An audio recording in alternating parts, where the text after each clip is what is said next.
할렐루야.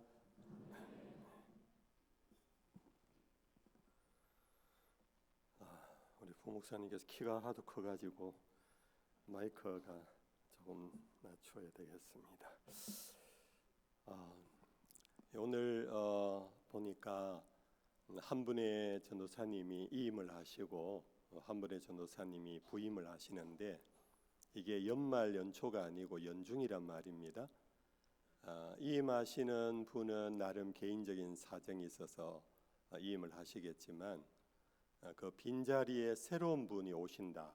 연중에 교역자가 이거 아주 드문 일입니다. 드물다는 얘기는 뭐냐 하면은 요즘 연중에 교역자 구하기가 너무 어려워요. 제가 대신대학교에 좀 오랫동안 가르치면서 학생들 대했는데요. 갈수록 신학생들이 줄어들어요.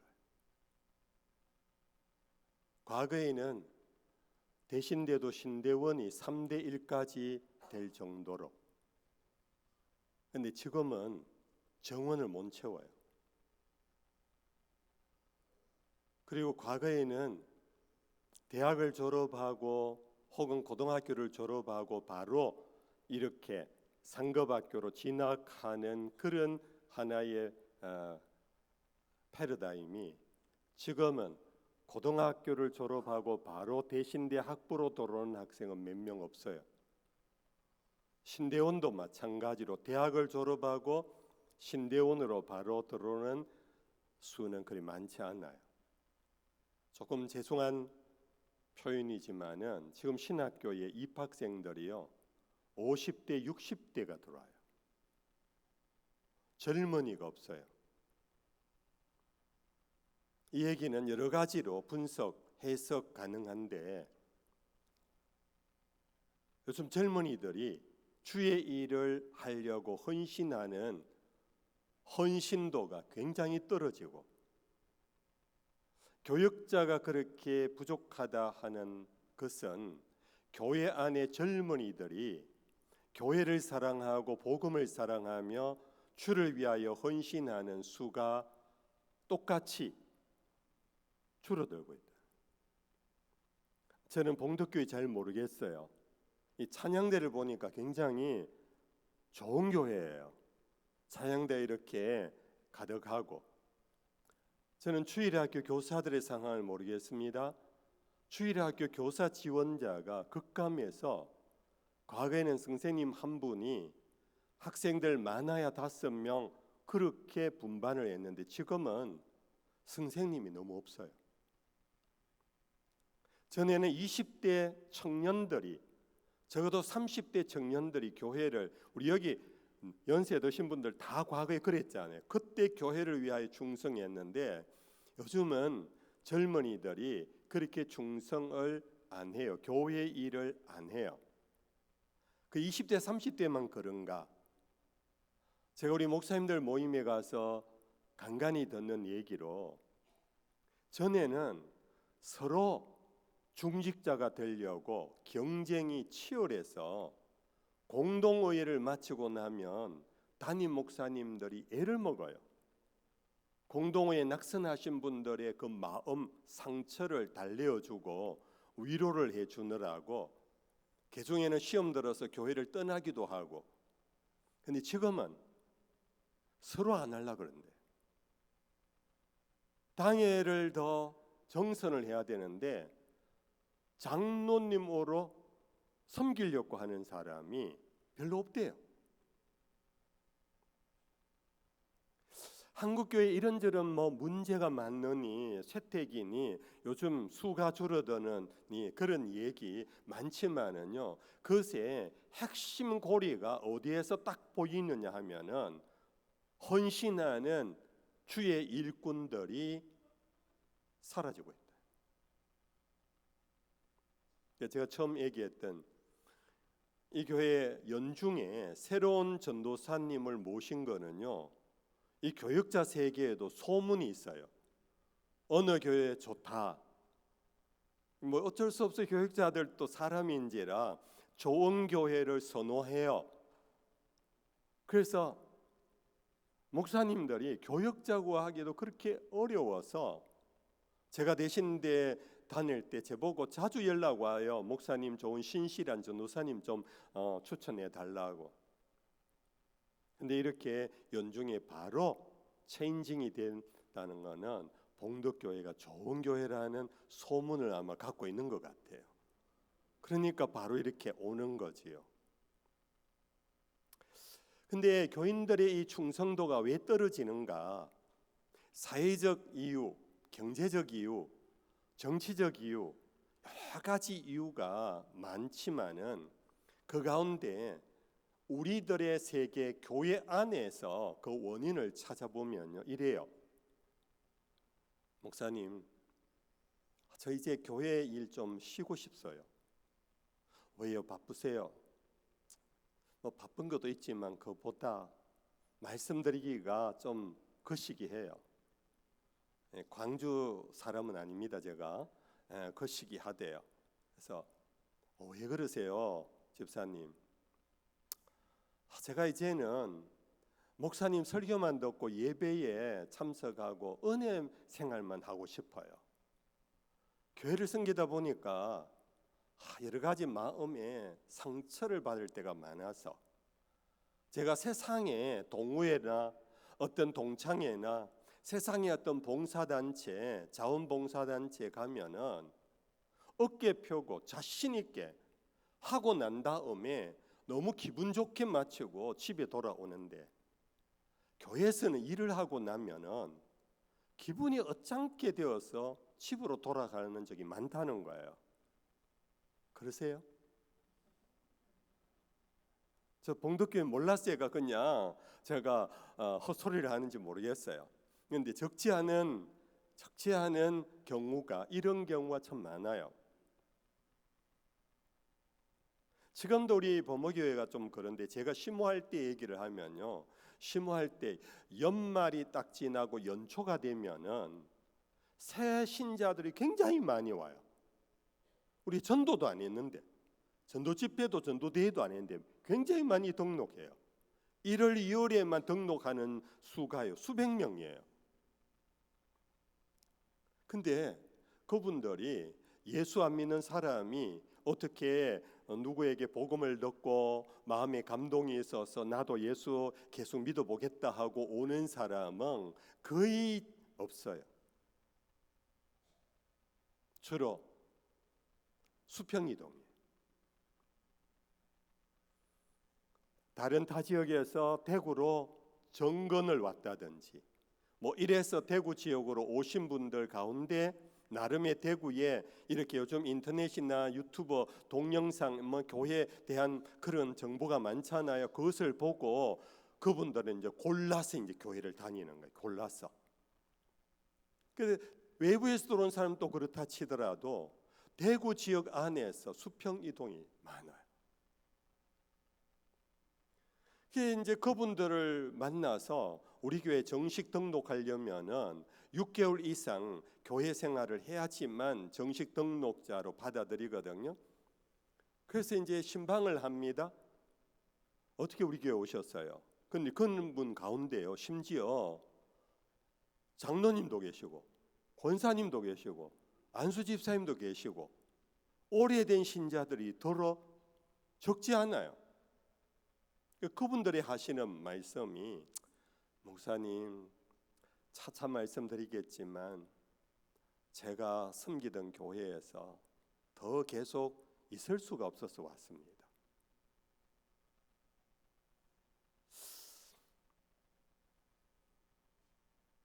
그런데 이것이 오늘 우리 교회 현상인데 그걸 한마디로 말하면, 오늘 성경적으로 말하면은 선을 행하다가 낙심하는 일 때문에 그래요. 우리의 선이라는 것은 도덕적 윤리적 어떤 선행을만을 의미하는 것이 아니고, 선이라는 것은 곧 믿음 생활 잘하다가, 지난주 제 설교했지요.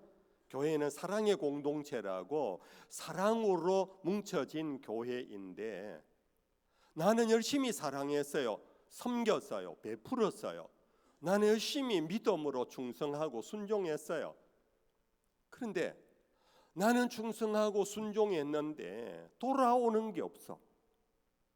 그러면 칭찬받으려고 하는 게 아니고 돌아오는 것이 같은 믿음의 식구 안에서 서로 격려하고 서로 세워주는 것만 있어도 좋은데 그렇지 않고 다른 이유 때문에 믿음 생활을 쉬고 싶다. 사랑하는 걸 그만두고 싶다.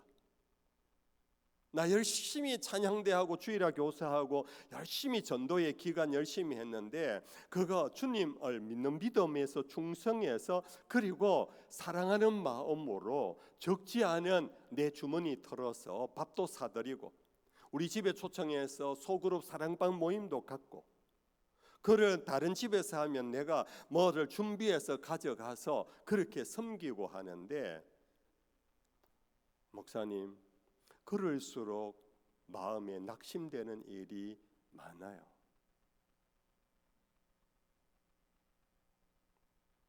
이런 교회 계속 다니다가 내가 정말로 예수님을 떠날까 싶어서 교회를 떠나려고 그렇게 왔다고. 성도 여러분들, 우리 범어 교회는 안 그런 줄 아십니까?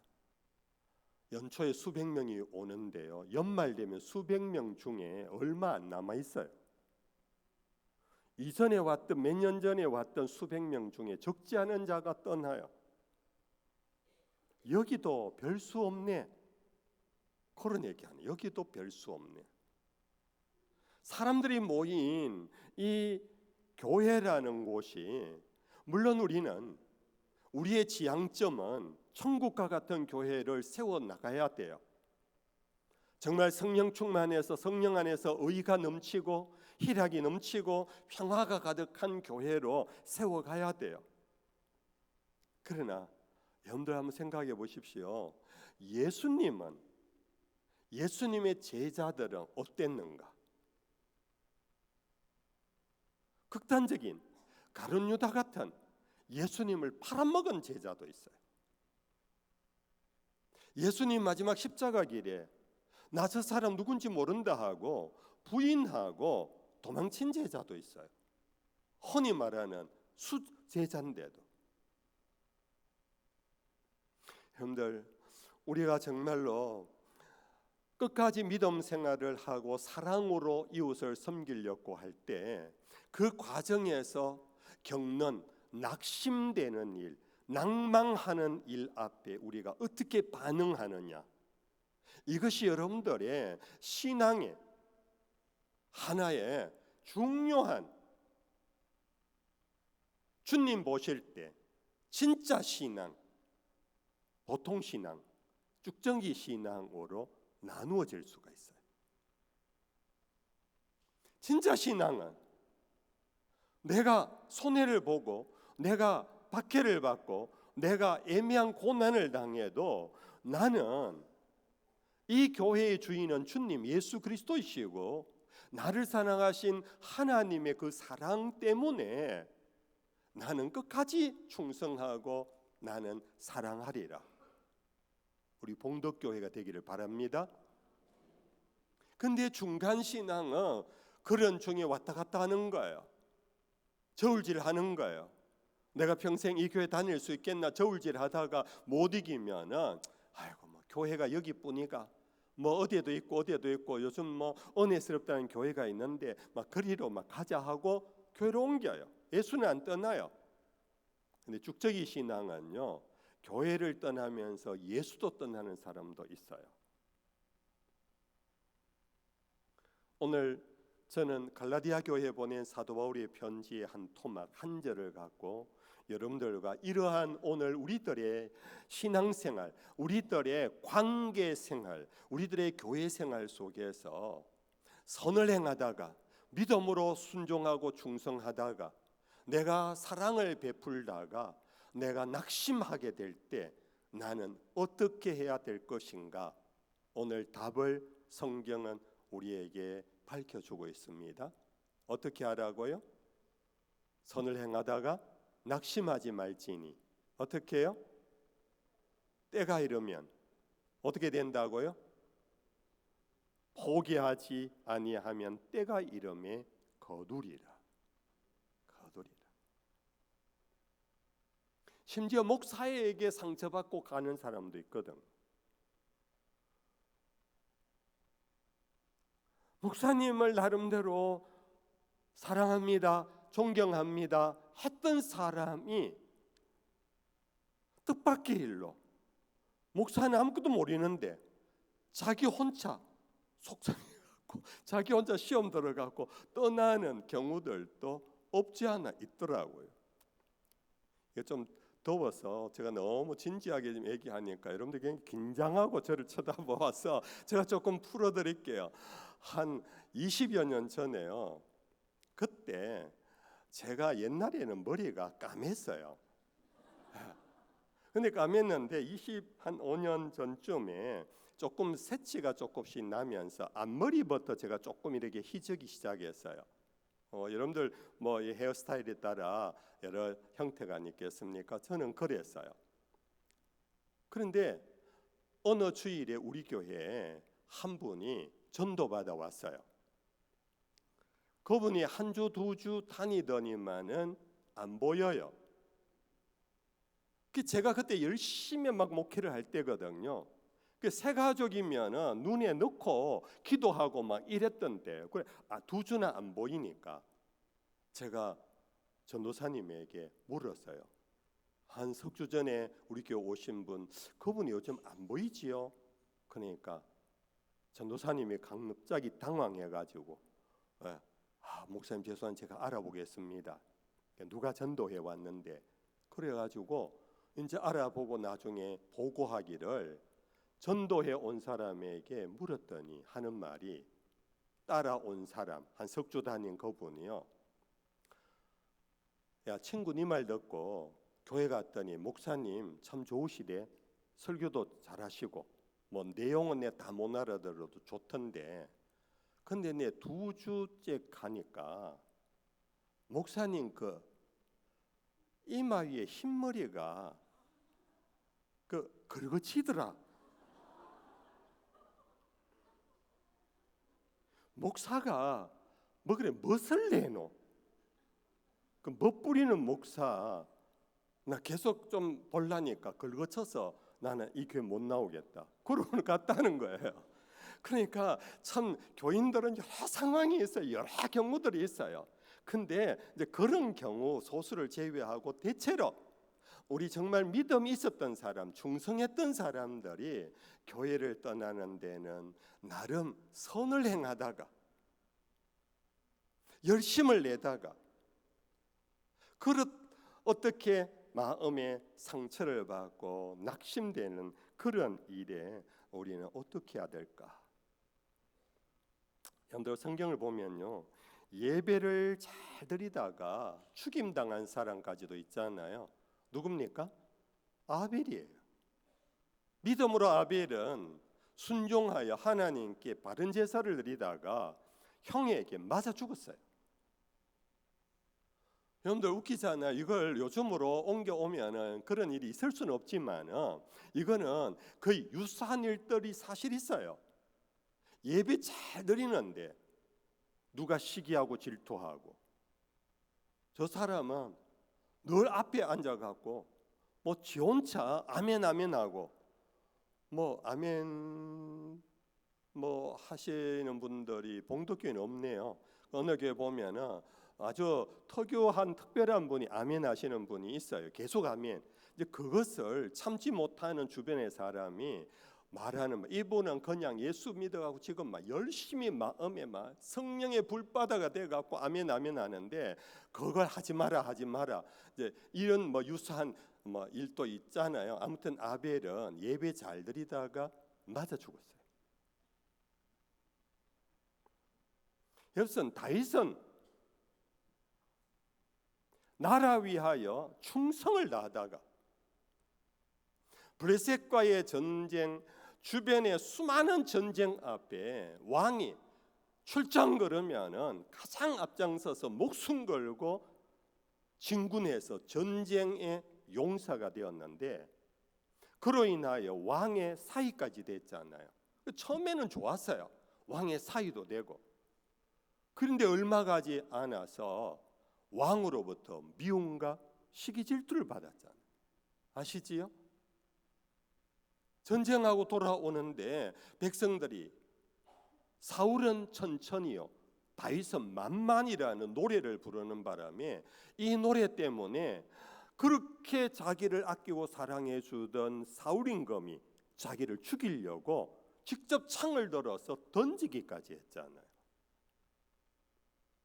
그가 불충했습니까? 그가 반역 배신자입니까? 끝까지 충성했어요. 여러분들 뭐 그런 성경의 위대한 분들도 있지만 뭐 달리 생각할 것 없어요.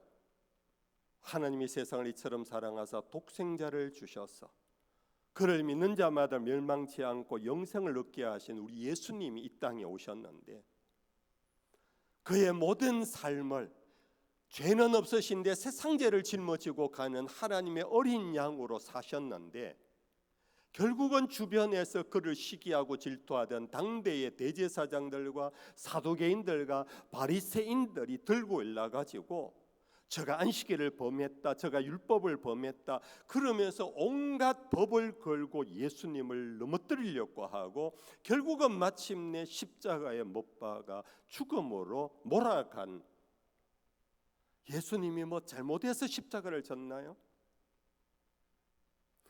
여러분들 우리가 이 예수님만 생각하면은 오늘 우리가 교회에서 겪는 앞서 말한 그런 여러 가지 많은 낙심케 되는 일, 정말로 섭섭한 일들, 그걸 이기지 못할 이유가 없어요.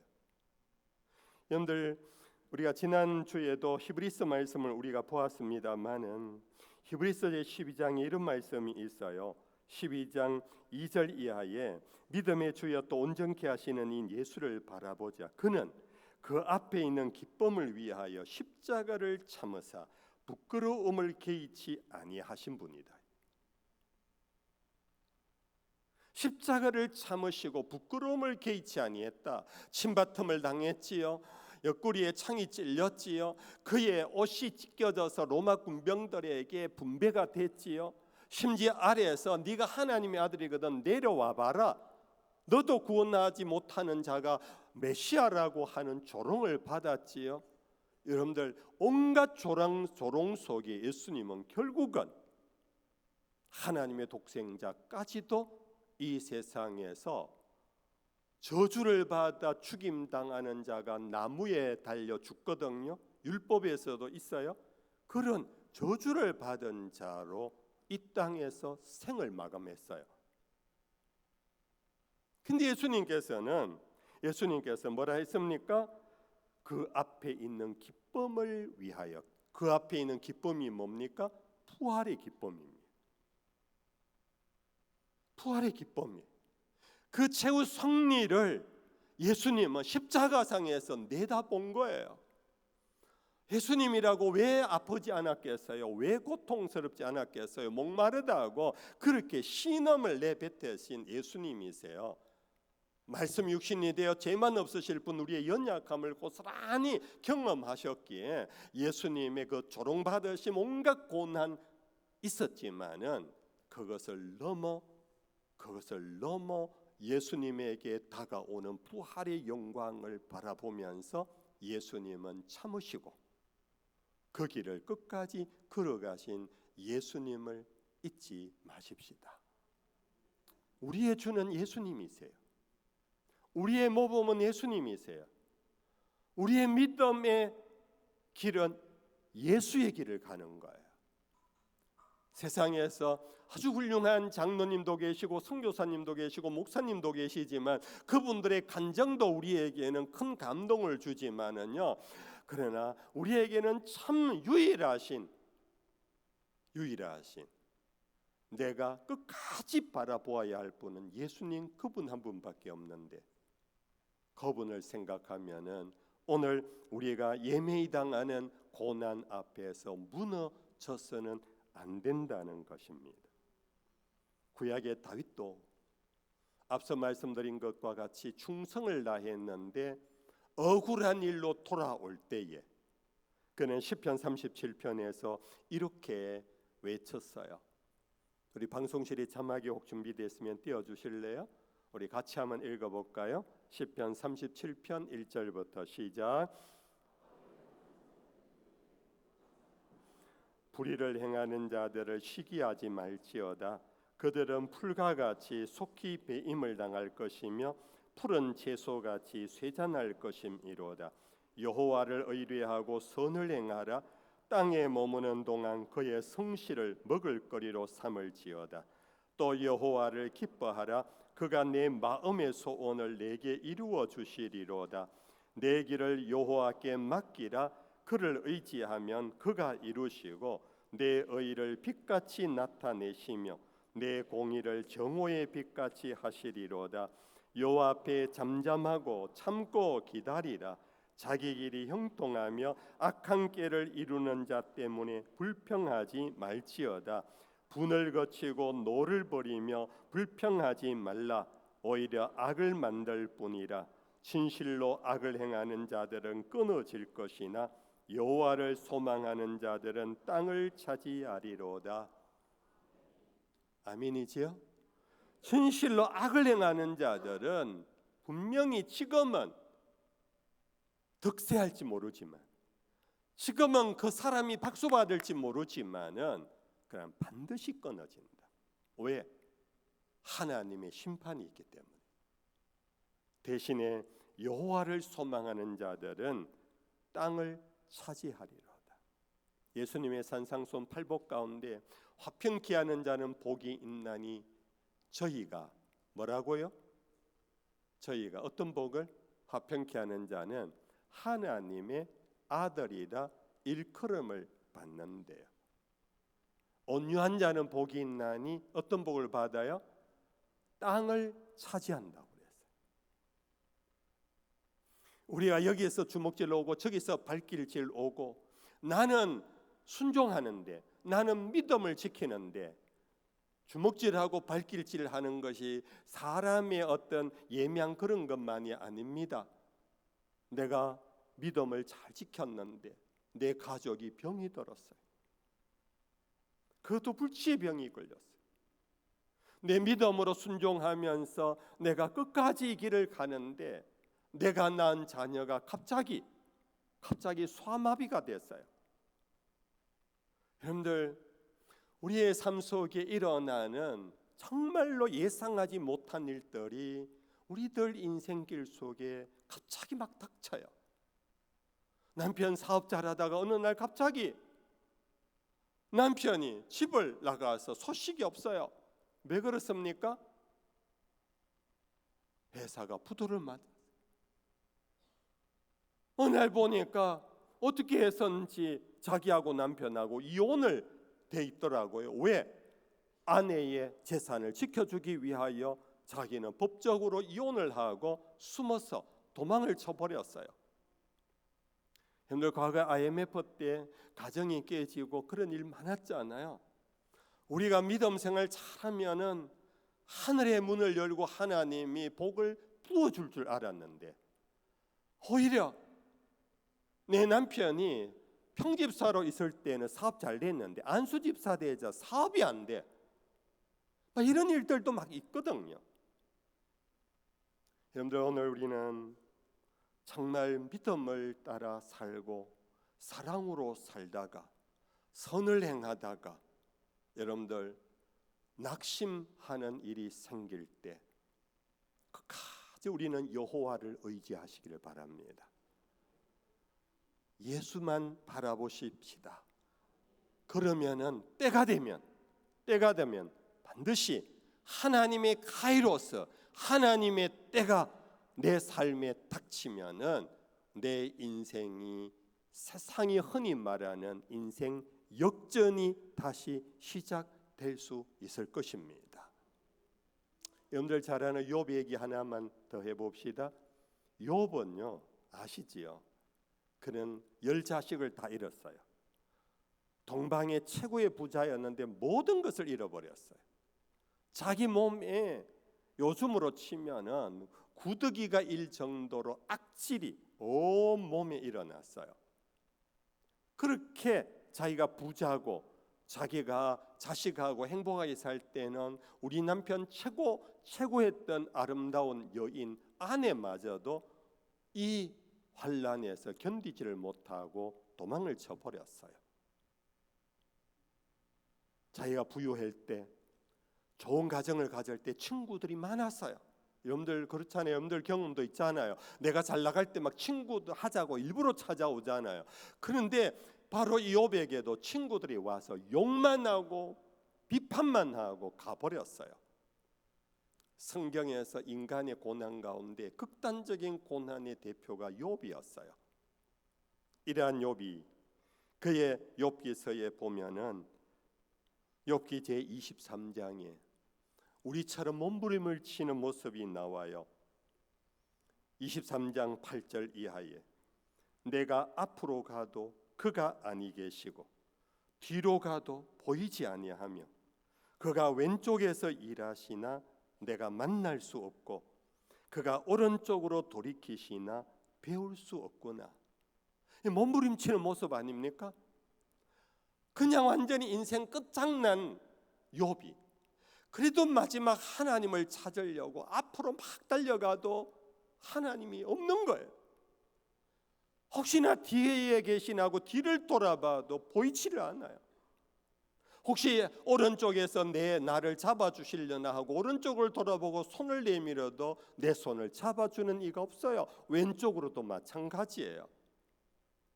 완전히 홀로 고독한 단독자, 우주의 고아가 된 것처럼 돼 있어요. 그러나 욥은 그때 10절에 우리 10절 다 같이 한번 읽어볼까요? 10절 다 같이 읽어봅시다. 시작.